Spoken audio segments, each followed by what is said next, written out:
अस्सलाम वालेकुम जी, कमर मेकन और मेरे साथ मौजूद हैं आज मरियम नवाज़ ख़ान। सुप्रीम कोर्ट को बहुत अरसे से कवर करती हैं और अहम तरीन मामला अब सुन्नी इत्तेहाद काउंसिल की मखसूस नशिस्तों का सुप्रीम कोर्ट में आने को तैयार है। उसके ऊपर अर्ली हेयरिंग की जो बातें हो रही हैं, उसके साथ साथ स्पेशली अब हमें यह देखना होगा कि सुप्रीम कोर्ट के अंदर जब अपील दायर की गई तो उस वक़्त सुन्नी इत्तेहाद काउंसिल पार्लिमानी जमात नहीं थी, यानी जब पेशावर हाई कोर्ट ने सुन्नी इत्तेहाद काउंसिल को मखसूस नशिस्तों से महरूम रखा। और अब जबकि अपील तकरीबन 1 महीना हो चुका है सुप्रीम कोर्ट के अंदर मौजूद है और उसके ऊपर हेयरिंग नहीं हो रही। और ज़िमनी इलेक्शंस में इंतखाबी निशान घोड़ा के ऊपर कुछ मुख्तलिफ़ जगहों से पार्लियामेंट के अंदर लोगों के मुंतखब होने के बाद और इलेक्शन कमीशन ने उसका नोटिफिकेशन भी जारी कर दिया है, सुन्नी इत्तेहाद काउंसिल पार्लिमानी जमात बन चुकी है। और क्या अब पेशावर हाई कोर्ट का फ़ैसला जो है वो कायम रखा जाएगा सुप्रीम कोर्ट के अंदर, या फिर पार्लिमानी जमात बनने के बाद इसमें कोई बड़ा अपसेट जो हो सकता है, क्योंकि मखसूस नशिस्तें बांट दी गई हैं। अब मरियम, आप इसके ऊपर क्या कहेंगी, किस नज़र से देखती हैं इस मामले को? देखिए, मखसूस नशिस्तों का मामला मार्च में सुना, पेशावर हाई कोर्ट ने उसको डिसाइड किया और मार्च वो माह था जिसमें सेनेट के इलेक्शंस हुए। बिल्कुल। और सेनेट के इलेक्शंस के अंदर भी मखसूस नशिस्तों का किरदार था, ज़ाहिरी बात है, क्योंकि जो वोट्स पड़े सेनेटर्स को उसमें पीटीआई ने ज़ाहिर है कि वोट लूज़ किया इस वजह से कि उनको मखसूस नशिस्तें नहीं दी इलेक्शन कमीशन ने, और पेशावर हाई कोर्ट ने उस फैसले को बरकरार रखा। खैर, पेशावर हाई कोर्ट के सामने जो बेसिक मसला, अगर हम ये कहें कि यहाँ पर एक कानूनी नुक्ता ये मौजूद है कि पूरे सूबे की जो उसमें शमूलियत ना होने के बावजूद सेनेट के इलेक्शन करवाए गए, इसके ऊपर कानून क्या कहता है, ये एक अलग मामला भी मौजूद है। ये वो मुद्दा है जो अगर तो सुप्रीम कोर्ट के सामने उठाया जाता है, फिर उस पर कैसे सुप्रीम कोर्ट रिएक्ट करती है। लेकिन कमर, मसला यहाँ पर यह है कि 1 अप्रैल को दरख्वास्त आती है मखसूस नशिस्तों से मुतालिक, पेशावर हाई कोर्ट के फैसले को अपील में चैलेंज कर रही है पीटीआई। अभी तक यानी पूरा महीना गुजर गया, 1 से आज 28 हो गई, इस केस को समाअत के लिए मुकर्रर नहीं किया गया। और मुकर्रर ना करने के पीछे मुख्तलिफ मुहरकात थे। ठीक है, बीच में ईद उल फितर आई, ईद उल फितर के बाद बेंचेस यहाँ पर मौजूद नहीं थे। अब हम ये भी उम्मीद कर सकते हैं कि शायद मई के पहले कुछ हफ्तों के अंदर सुप्रीम कोर्ट इसको लगाए और सुने। और अगर अर्ली हियरिंग की दरख्वास्त भी आती है सुन्नी इत्तेहाद काउंसिल की तरफ से, तो वो भी ज़रूरी है क्योंकि उनको भी ये करना चाहिए। इस तरह के मैटर्स के अंदर अब एक अपील आ गई है और सुप्रीम कोर्ट को भी मालूम है। उस अपील के अंदर अगर आपको उसके मंदरजात याद हो तो लिखा था कि उस मैटर में अर्जेंसी है, और रीज़न ये थी कि सेनेट के इलेक्शंस हो चुके हैं। अब हमारे जो ज़ाहिर है पाकिस्तान तहरीक-ए-इंसाफ की नुमाइंदगी है सेनेट के अंदर, कौमी असम्बली के अंदर और सूबाई असम्बलियों के अंदर, वो इस एक फैसले से जुड़ी हुई है। तो जब आप वो राइट नहीं दे रहे हैं तो इसका मतलब है कि बाकी तमाम पार्टियाँ उसका फ़ायदा उठाएंगी। सुप्रीम कोर्ट ऑफ पाकिस्तान में इससे पहले भी ये कोई ऐसी बात नहीं है कि मुकदमात तवालत का शिकार होते रहे, फिक्स नहीं होते रहे, सुने नहीं जाते रहे।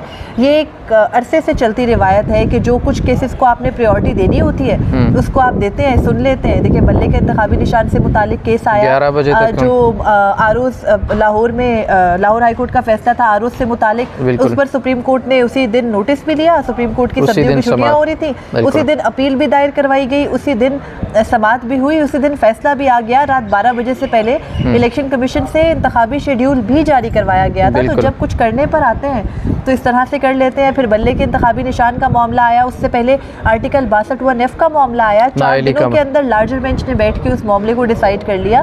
तो सुप्रीम कोर्ट ने प्रायोरिटी रखी है केसेस के अंदर। अब जो अगर हम ये कहें कि अपील दायर की है पाकिस्तान तहरीक-ए-इंसाफ ने, तो उसके साथ उनको अर्ली हियरिंग भी दायर करनी चाहिए थी। तो आपको याद हो तो वही जो आरोज से मुतालिक केस था वो भी अपील थी, और जो आर्टिकल 62(1) वाला भी अपील थी, बल्ले के इंतखाबी निशान वाला भी अपील थी। तो अपीलों के अंदर ज़रूरी नहीं होता कि पार्टी जो है वो कोई अर्ली हियरिंग। बिल्कुल, मुझे याद आ रहा है कि उस दरख्वास्त के अंदर वाज़े तौर पर प्रेयर्स के अंदर भी मेंशन किया गया था कि ये मामला अर्जेंसी का मामला है और इसको जल्द से जल्द टेकअप किया जाए। अब मुझे ये बताइएगा कि अब क्या लगता है, जब अगर ये समाअत होती है तो किन नुकात पर बात हो सकती है और क्या मखसूस नशिस्तें वापस मिलने के इम्कानात मौजूद हैं? अगर नहीं है तो किन ग्राउंड्स पर ये रिजेक्ट की जाएगी? देखिए, जिन ग्राउंड्स पर पेशावर हाई कोर्ट ने रिजेक्ट की उन्हीं ग्राउंड्स पर यहाँ पर भी रिजेक्ट की जाएगी। अभी तो वो हैं पार्लिमानी जमात। देखिए, सवाल मेन पार्लिमानी जमात अब बनी, उस टाइम पर जिस टाइम पर की मखसूस नशिस्तें बांटी जा रही थी, तब अटॉर्नी जनरल ने, आपको याद होगा कि पेशावर हाई कोर्ट के सामने ये अपना मौक़िफ़ रखा था कि क्योंकि पार्लिमानी जमात नहीं है सुन्नी इत्तेहाद काउंसिल, इस वजह से इलेक्शन कमीशन ने और ना ही उन्होंने अपनी कोई इंतखाबात से पहले मखसूस नशिस्तों की लिस्ट जमा करवाई थी।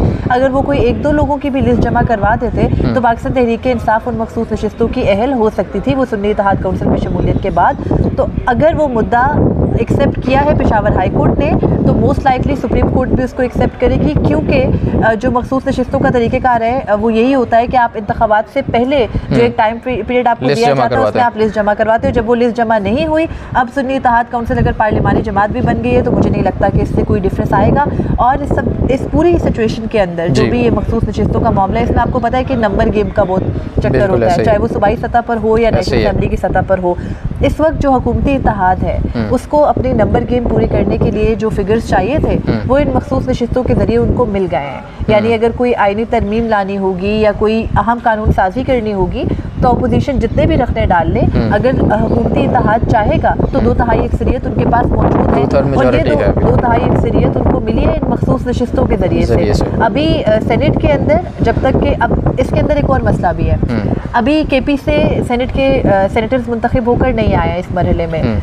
जब तक केपी से सेनेटर्स मुंतखब होकर नहीं आएंगे, पाकिस्तान तहरीक इंसाफ की जो नुमाइंदगी है सेनेट में वो कमज़ोर रहेगी। और सेनेट के अंदर जब तक पाकिस्तान तहरीक इंसाफ की नुमाइंदगी कमज़ोर रहेगी तो जिन 2 जमातों के जो कि मेन हुकूमती इत्तेहाद हैं, पीपल्स पार्टी और मुस्लिम लीग नून, उनके कुल मिला के नंबर्स फिगर ज़्यादा रहेगी। लेकिन अगर पीटीआई आ जाती है तो फिर अपोजिशन के साथ मिलके पीटीआई के फिगर ज़्यादा होंगे। यहाँ अगर आईनी तरमीम का मामला आता है, जैसे चल रही हैं बातें कि चीफ जस्टिस की एक्सटेंशन का मामला आ सकता है, दीगर कानूनी इस्लाहात आ रहे हैं वो आ सकते हैं, उनमें फिर कौमी असेंबली से तो 2/3 अक्सरियत मौजूद है, 226 से ज़्यादा का फिगर हुकूमती इत्तेहाद के पास है। सेनेट में इनको मसला होना था, जब आप सेनेट में केपी से एक जमात को नहीं आने दे रहे, उसकी कोई अभी नुमाइंदगी नहीं बनी, ना ही वो वहाँ पर कोई टफ टाइम देने के काबिल है इस टाइम पे हुकूमती इत्तेहाद को, तो फिर मसला ये होगा कि सेनेट के अंदर से भी जो भी आईनी तरमीम आएगी ना उसको मंजूर करना आसान होगा हुकूमती इत्तेहाद।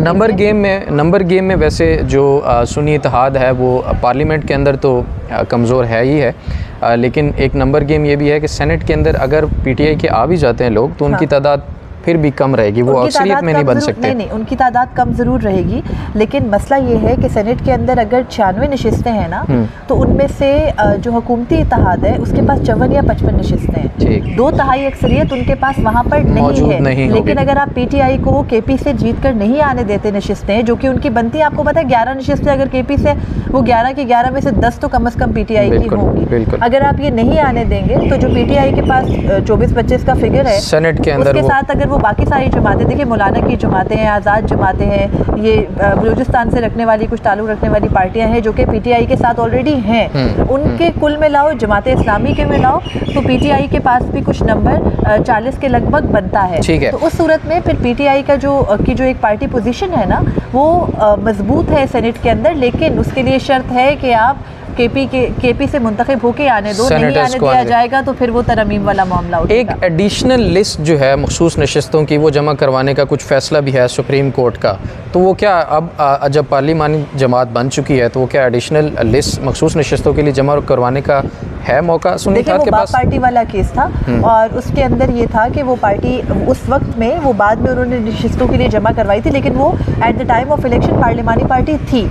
अब यहाँ पर मसला ये है कि पार्लिमानी party at the time of elections थी ही नहीं। इलेक्शंस का जो मामला है ना वो डन डस्टेड हो चुका, ख़त्म हो चुका वहाँ पर, तो अब उसको वहाँ से छेड़ के नए सिरे से तो तरीक़ेकार नहीं बन सकता। तो पीटीआई को कोई रिलीफ मखसूस नशिस्तों के ज़िम्मन में सुप्रीम कोर्ट से नहीं मिलना, लेकिन सुप्रीम कोर्ट की पहली जो तरजीह थी वो ये होनी चाहिए थी कि कम अज़ कम इस मामले को आर पार कर देते ताकि पार्टी फिर अपनी अगली स्ट्रैटेजी सेट करती और फिर इनके पास वो मुद्दा भी आता कि सेनेट के इंतखाबात के लिए अभी तक जो है वो पीटीआई को मौका नहीं दिया गया, ना उनके सेनेटर्स मुंतखब होके आए। तो ये जो पूरी सिचुएशन है, इस पूरी सिचुएशन में जो फ़ायदा हो रहा है वो हुकूमत को हो रहा है और वो उनको तरमीम की मद में होगा।